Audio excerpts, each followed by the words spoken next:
दिल्ली में जितना दलित समाज का बुद्धिजीवी वर्ग बैठा है, पिछड़ा समाज का बुद्धिजीवी वर्ग बैठा है, वो वामपंथ और कांग्रेस को छोड़ के कभी सोचा ही नहीं।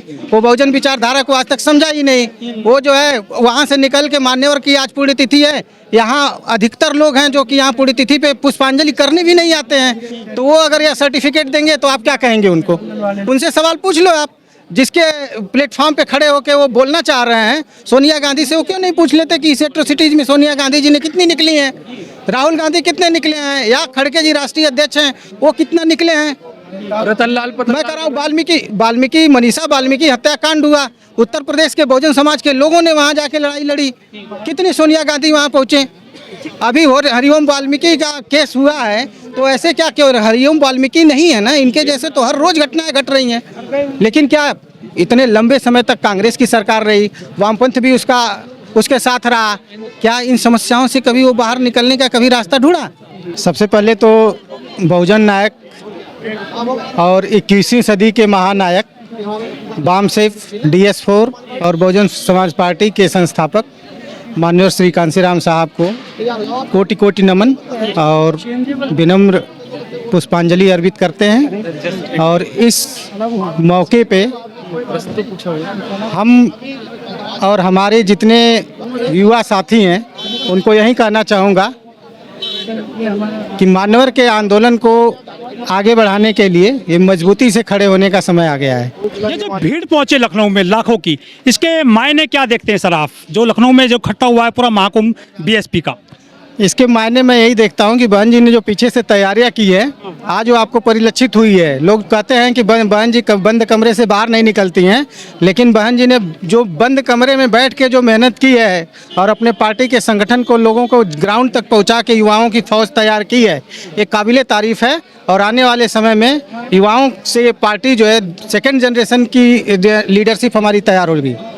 अभी 25 चल रहा है, लेकिन लोग कह रहे हैं कि 2027 के लिए आगाज कर दिया है। बिल्कुल, ये 2027 की तैयारी है, आगाज है। और 2027 में हम माननीय कांसीराम की जो आज पुण्यतिथि पे हम लोग इकट्ठा हुए हैं, ये 2027 में इसका जो है एक जो है सरकार बना के हम उनको सच्ची श्रद्धांजलि अर्पित करेंगे। शासन को लेके तो सरकार में केवल उत्तर प्रदेश में ही नहीं, पूरे देश में रोष है। लेकिन हाँ, उत्तर प्रदेश के लोग जो है ऑर्गेनाइज तरीके से उस सरकार से निपटना चाहते हैं।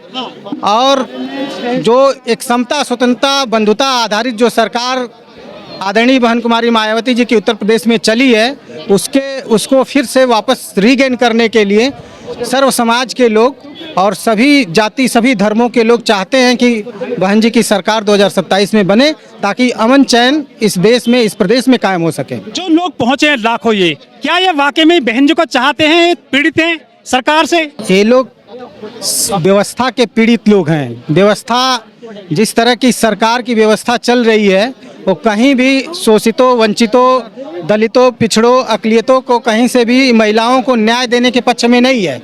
बजट का एलोकेशन देखिए, बजट का एलोकेशन कुछ लोगों के हाथों में, और जिस तरीके से मनमानी ढंग से बजट का एलोकेशन किया जा रहा है, उससे समाज, जो बहुसंख्यक समाज है, उसको बजट का एलोकेशन, उसके विकास, उसके उत्थान के लिए नहीं किया जा रहा है।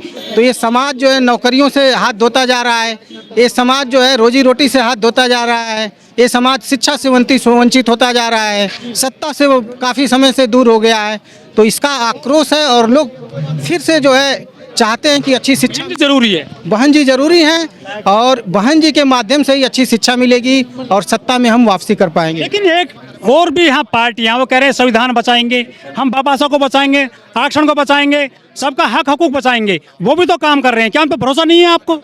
धोखेबाज लोग हैं सर। जो संगठन राष्ट्रीय लेवल का है, जो बहुजनों को एक फिलॉसफी दी, जिस पार्टी ने, जिस संगठन ने, उसी फिलॉसफी पे लोग अपनी बात कर रहे हैं। कोई नई फिलॉसफी लेके नहीं आ रहे हैं। जो माननीय कांसीराम ने इस देश को फिलॉसफी दी, जिसने आइकन बनाए, नई फिलॉसफी दी देश को, नए आइकन्स बनाए और स्थापित किए पूरे देश में, उसी फिलॉसफी पे लोग कुछ अपने अपने मुंह से केवल बोल रहे हैं।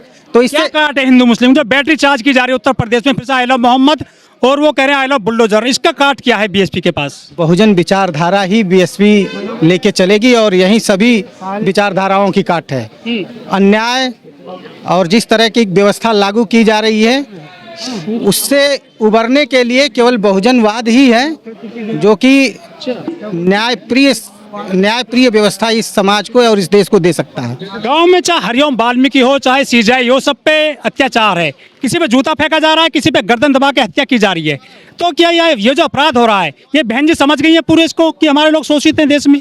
बहन जी तो बहुत पहले से समझ रही हैं। बहन जी को क्या समझना है, समझना लोगों को था।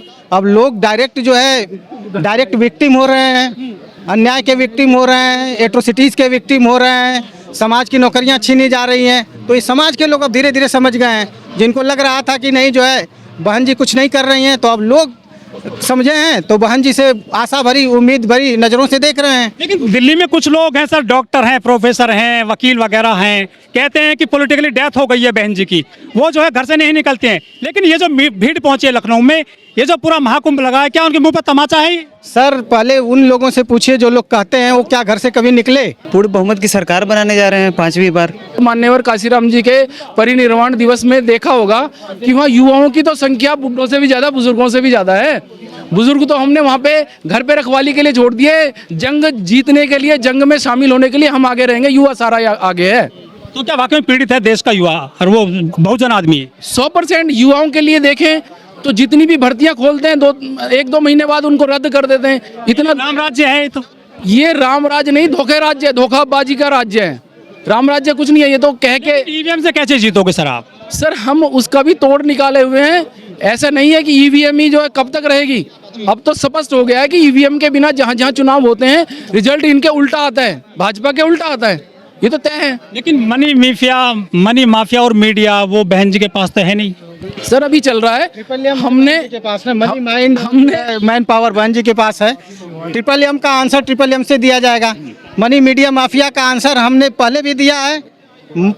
माइंड, मैन पावर और मनी से हमने पावर दिया। अपने समाज के लोगों से हमने रिसोर्स। इतनी जो भीड़ आप देख रहे हैं ये हमारे समाज के लोग अपने अपने पैसे पे आए हैं, किसी जो है साहूकार के पैसे से नहीं आए हैं। तो हमारा समाज तो ये जानता है कि हमको कैसे अपने रिसोर्सेज का यूज़ करना है। पैदल चल के लोग जो है रैलियों में बहन जी को सुनने आ रहे हैं। आप लखनऊ से लेके दिल्ली से लेके आप पूरे भारतवर्ष में देख लीजिए आज के कार्यक्रम में पूरी तिथि पे पुष्पांजलि अर्पित करने के लिए लोग सूखी रोटियां लेके आ रहे हैं, बैठ के खा रहे हैं और अपना दुख दर्द शेयर कर रहे हैं, मान्यवर के आंदोलन को शेयर कर रहे हैं और मान्यवर के अनुभूतियां और उनके आंदोलन को कैसे बढ़ाया जाए उसको शेयर कर रहे हैं। लोग वो रोटी मांगने किसी के यहाँ नहीं जा रहे हैं, उनके पास पैर है, उनके पास मेहनत करने की क्षमता है, वो किसी के यहाँ कभी राशन मांगने नहीं गए।